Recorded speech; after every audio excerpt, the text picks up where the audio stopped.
had been lying and your journey had to begin? Such an amazing question. Um, as you guys have seen, as a kid, I was always a big kid, of course, and there were plenty of names that I was being called. And not that I took all the comments or whatever I was being called to the heart, but I always feel that whenever I used to stand in front of the mirror, I used to feel that maybe if I just shrank, if I just became a little smaller, things would be a little different. Maybe what my size was what was holding me back from being completely awesome, is what I always used to believe. And then I began this journey where I sort of started punishing myself because I felt that food was my enemy. So that was, in my mind, food became my enemy, and I felt that no, I cannot eat because, when I eat, then I'm a certain way. So when I started that journey, 6 months down the line, I was 20 kilos lighter, of course. But again, when I stood in front of the mirror, I did not feel awesome. I did not feel great about myself. And that was the moment when I felt like, no, the mirror has been lying. It's not like by shrinking or by becoming a certain size, I'm feeling great about myself. That was not true anymore. And that was a turning point in my health journey, is what I would say. Thank you so much, Insha. And that moment of honesty truly forms the heartbeat of this. Thank you so much. So we have our special guest here with us. Let's invite Archana Kochar. Wellness isn't about perfection, but presence. How did this philosophy take a root? So, that has been quite a journey for me, because I am someone who has major OCD. And when you have OCD, it's all about perfection. So, for me, initially, when my journey began, it was all about, following the perfect diet, perfect plan, perfect workouts, perfect everything. But perfection was so exhausting. I felt that it was so exhausting for me to be chasing perfection all the time. So, there were times when I didn't want to do anything, when I just wanted to lie in my bed doing nothing, when I just wanted to eat something because I was feeling emotional. When I gave myself that leeway, when I gave myself that space, that is when I felt that things started changing too. So it's not about control. When you make it less about control, then you are more in connection with your body. Yeah, so that is what I'd say. Thank you so much, Insha. And that's such a refreshing perspective, gentle rather than pressured. I must say that. Thank you so much for that. So real. What gave you the courage to write with such vulnerability? So see, I feel that wellness is so shiny and flawless, everywhere these days. But it's not like this. It's actually messy. And real transformation is actually raw. It's messy and it's full of detours. It's not as simple as it's seen online, especially on social media. So I wanted to put out stories of real people so that everybody could connect with them. Everybody could learn from their struggles, and everybody could sort of, understand that vulnerability is not weakness. Yeah, vulnerability is definitely not weakness. That's where your energy comes from. That's where the change lies. So that's why I put those stories out there. It's this openness that makes readers feel truly seen. Please grab your copy as soon as possible. That's it from me, Insha. I think due to time constraints, we'll just take 4 questions of you right now. And may I invite Siddharth on the stage, please? Everyone here, and congratulations to you, my dear. So I've gone through a few pages of the book, and I felt this was different from many of the books I have read on diets, and I found it very real, which is really nice. So enjoyed reading, I haven't finished it, enjoyed reading it, and I think this will have a profound effect on people, and it will change life and touch lives, and that's what you want. So wishing you the best journey ever. अरसे के बाद बहुत समय से हम चाहते थे कि इस प्रकार की कोई पुस्तक आए या इस प्रकार से कोई मार्गदर्शन दे, जैसे हम कह सकते हैं कि यंग लड़कियों को किस तरह से अपनी बॉडी के बारे में या डाइट के बारे में, या खासकर जितना सोशल मीडिया के थ्रू आजकल प्रेशर फील करती हैं लड़कियाँ कि क्या डेफिनेशन हो गया है, किस तरह से दिखना चाहिए, किस तरह से कपड़े पहनने चाहिए, क्या होना चाहिए, सब फैशन इंडस्ट्री डिज़ाइन कर रही है, डिफाइन कर रही है, ब्यूटी इंडस्ट्री बता रही है, तो स्वयं की आवाज़ उसमें दबी हुई है। स्वयं का जो अंदर का जो मतलब एक जैसा हम बोलते हैं विमेन्स बॉडी विजडम, तो वो सुनने के लिए उतनी शक्ति जो है वो हमें थोड़ा ज़्यादा जोर लगाना पड़ेगा।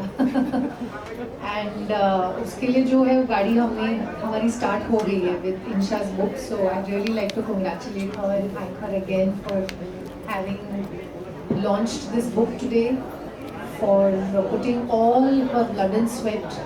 मतलब उन्होंने जो अपने जीवन में अनुभव किया है और उन्होंने जो उन्होंने जो एक प्रवास में उन्होंने जो पाया है सारी चीज़ों को अन्य लोगों के साथ चर्चा करने में, या जो समस्याएं हैं महिलाओं की, स्त्रियों की, महीने के 3-4 दिन लगते हैं जब हमें आराम करना चाहिए, जब 3-4 दिन लगते हैं मासिक धर्म के, तो किस प्रकार हमें उस समय और ज़्यादा कोमलता से और ज़्यादा सहनशीलता से, सेंसिटिविटी और कंपैशन से अपने आप को समझना है कि इस समय मुझे क्या चाहिए। तो ये जो अपनी आवाज़ है, जो हम स्वयं से जो बात कर रहे हैं, ये बहुत महत्वपूर्ण रोल प्ले करने जा रही है। और मेरी आशा है, मेरा विश्वास है कि ये अब से जो हम जैसे आजकल की लैंग्वेज में बोलते हैं नैरेटिव चेंज होने वाला है अभी। So this book we call it as a game changer. Thank you आप सभी का धन्यवाद, और शोभा जी का भी बहुत बहुत धन्यवाद। Thank you to all the panelist for being here. Yes, thank you for all your love and blessings and thank you for having me. So I am very honored to be here today for the launch of this book, The Mirror Life. Very catchy title, by the way. It reminds me of an Agatha Christie book, Mirror Crack. Remember? मैंने सच कहा कि मैंने किताब अभी पूरी पढ़ी नहीं है। ये मुझे कल मिली और तब से मैं यहाँ खड़ी हूँ नए नाटक के लिए। सो मैंने I have gone through it some of the pages in the beginning. और जैसे मैंने पहले कहा, मुझे ये बहुत ऑनेस्ट और सिंसियर किताब लगी। सबसे पहले बहुत ये अटेम्प्ट नहीं था कि मुझे सब मालूम है, मैं आपको सब सिखा रही हूँ, मैं बहुत ज्ञानी हूँ, ऐसा कुछ नहीं था।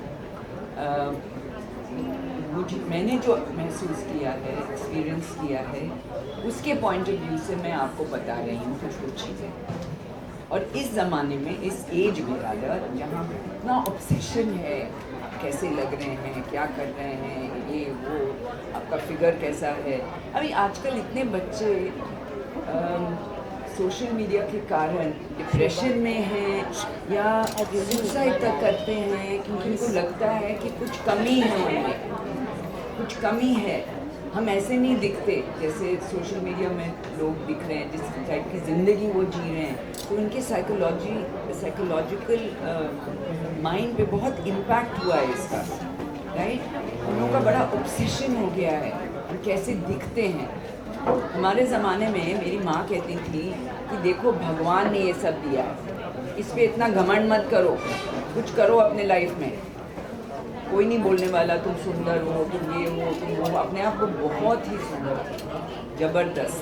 पर डॉक्टर थी ना, कभी सोचा भी नहीं इन चीज़ों के बारे में, तो हमने तो ऐसे ही ट्रेन किया, ये सब छोड़ो। So in this day and age, there is such an obsession with looks, with youth, with beauty, with this, with that, that I think you have to understand that you have to be healthy first, you know, in mind and body. First be healthy. Then you think about all these things. They are irrelevant and they don't define you. That is the main thing.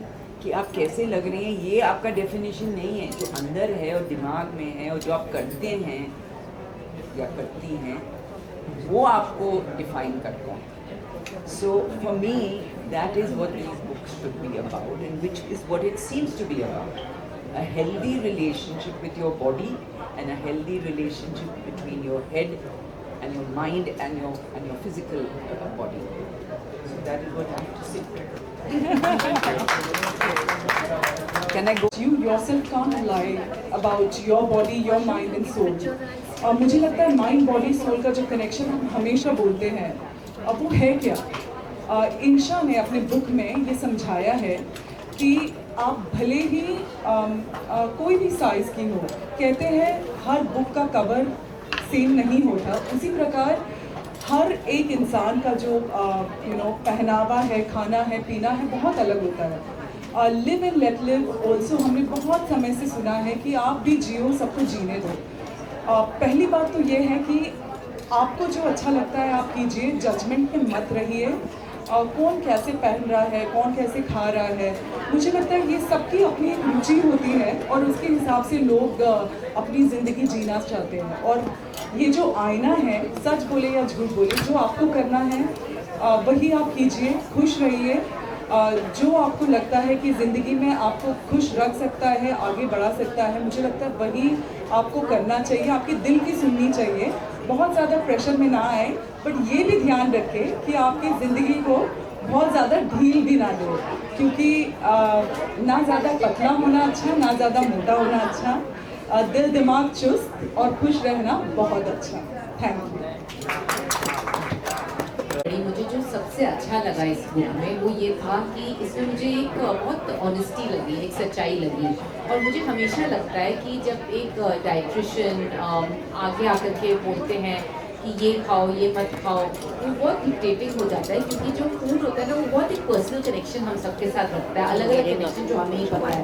तो I think अगर कोई हमें समझाए कि ये क्या connection है, उसके क्या ट्रिगर्स हैं, तो वो हमारे लिए लॉन्ग रन में बहुत हेल्पफुल रहेगा। और मुझे इस बुक के थ्रू वही समझ आया कि फाइनली एक डाइटिशियन है जो हमें इच्छा समझा रही है कि आपकी बॉडी इस समय पे ऐसे फील कर रही है, आपकी बॉडी ये बोलने की कोशिश कर रही है, आप सुनिए। So I think that is what I really liked about the book. I also have not finished the book, but what I really liked is how she's gone behind food and what really makes us have that extra food. And she's tried to make us think about it, and that's what I really liked about the book. And I'm going to finish it, and I'm looking forward to finishing it and discussing things with her. And I wish her all the very, very best. But it's a beautiful book, and I'm sure it's going to be an absolute bestseller. Thank you. तो बचपन में मैं बहुत ही बड़े size की थी और उस टाइम पे मुझे लगता था कि अगर मैं थोड़ा श्रिंक हो जाऊंगी और थोड़े छोटे साइज़ की हो जाऊंगी तो मेरी सारी ट्रबल्स चली जाएंगी, है ना। सब लोग, कोई मेरा मजाक नहीं उड़ाएगा, मैं अच्छी दिखूंगी तो सब अच्छा हो जाएगा। पर ऐसा हुआ नहीं। जब मैं पतली हुई तो मुझे लगा कि नहीं, मैं वैसा फील ही नहीं कर रही हूँ, मैं अच्छा अंदर से ही नहीं फील कर रही हूँ। मुझे लगा कि नहीं, कुछ तो गड़बड़ है, ये मिरर ने मुझे झूठ बोला है। पतले होके मैंने कुछ बहुत बड़ा काम नहीं कर दिया, मेरी एनर्जी तो ख़त्म ही हो गई इनफैक्ट। तो तब मुझे लगा कि नहीं, ये जो आईना है, जो सोशल मीडिया है, जो सोसाइटी है, ये हमें जो दिखाती है हमारे बारे में, हमारी इमेज, वो सही नहीं है। जो हम फील करते हैं अंदर से वही सही। So that is when my journey when it comes to health and wellness began. Yeah, and I did not know it then, but वो टाइम था जब मैंने अपना वेलनेस के बारे में, हेल्थ के बारे में समझना शुरू करा। और उस टाइम पे तो हमारे पास इंटरनेट भी नहीं होता था, तो मुझे याद है कि मैं लाइब्रेरीज में जाके थोड़ा बुक्स खोल के पढ़ने की कोशिश करती थी कि कैसे मैं अच्छा फील करना शुरू करूँ, what is the right thing to do when it comes to health and wellness. And I think it's been a journey since then. So 16 साल की उम्र से जो जर्नी शुरू हुई अभी तक चल ही रही है, बिकॉज नॉलेज कभी एंड तो होता नहीं है। It's just something that keeps getting bigger and bigger. But I also feel कि उसके साथ मुझे एक चीज़ और समझ में आई है कि knowledge is power but intuition is far more important. So knowledge को हम जो पढ़ते हैं और जो हम देखते हैं अपने आसपास, that is good for us to know. Knowledge बहुत अच्छी बात है, लेकिन जब तक हम अपनी इंट्यूशन को नहीं जगाएंगे हम अपना ध्यान नहीं रख पाएंगे। So intuition is very very, and that is what this book is about. I am hoping that when men, women, anybody who reads this book starts to understand that जो हम बाहर से देखते हैं वो इम्पोर्टेंट नहीं है, जो हम फील करते हैं that is very important. And also to understand that we are enough the way we are, yeah, and we can begin our journey right now wherever we are. Thank you.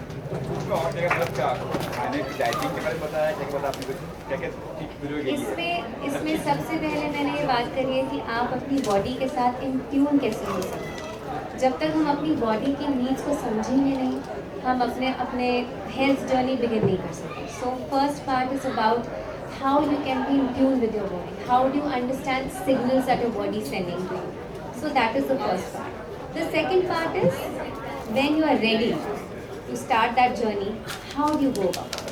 तो आपको करना क्या है उसके बाद अपनी हेल्थ जर्नी के लिए.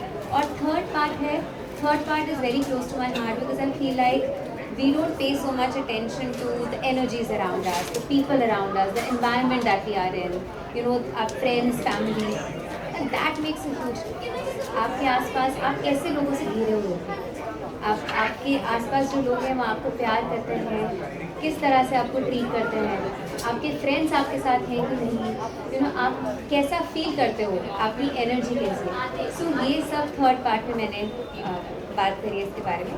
Overall it's a wellness book with a soul is what I would say. नहीं, इसमें सो लास्ट 10 ईयर्स से मैं बहुत सारे क्लाइंट्स के साथ डील कर रही हूँ और हर किसी की जर्नी इस बुक में मैंने डालने की कोशिश करी है. मेरी खुद की जर्नी भी है इसमें और इसमें बहुत सारे मेरे क्लाइंट्स की जर्नीज भी हैं जो मुझे लगता है कि बहुत रिलेटेबल है. सो कोई भी इस बुक को पढ़ेगा, कोई भी मैंने जो एग्जाम्पल्स दिए हैं वो पढ़ के उनको ऐसे लगेगा कि हाँ ये तो मेरी स्टोरी है. So that is the intention behind the book. And it's not meant to preach you. It's not something that will tell you that you should do this, you should do that. It is not a preachy book. It is just a gentle nudge. Like it will just guide you in the right direction. It will just tell you कि अच्छा आपके साथ बैठ के जैसे कोई friend चाय P रहा है उस टाइप की बुक है कि आपको बस प्यार से बताएंगे कि अच्छा आपको कैसा फील हो रहा है. Are you feeling like this? How are you feeling? How are your energy levels? So it's just a soft nudge in the right direction. बात करें सपोर्ट की, तो फैमिली सपोर्ट इसलिए किया. फैमिली सपोर्ट, फैमिली में मेरी पूरी फैमिली मेरे साथ खड़ी होती है. In fact I are all present here right now. My parents, my in-laws, my husband, my kids, and more than my family I feel my friends have been supportive. So each and every friend who has been a part of my journey is here today, and I think that's beautiful. So it's not just about friends, it's about the community around us, right? The community that we build. So each and every person has support in the Thank you. Thank you.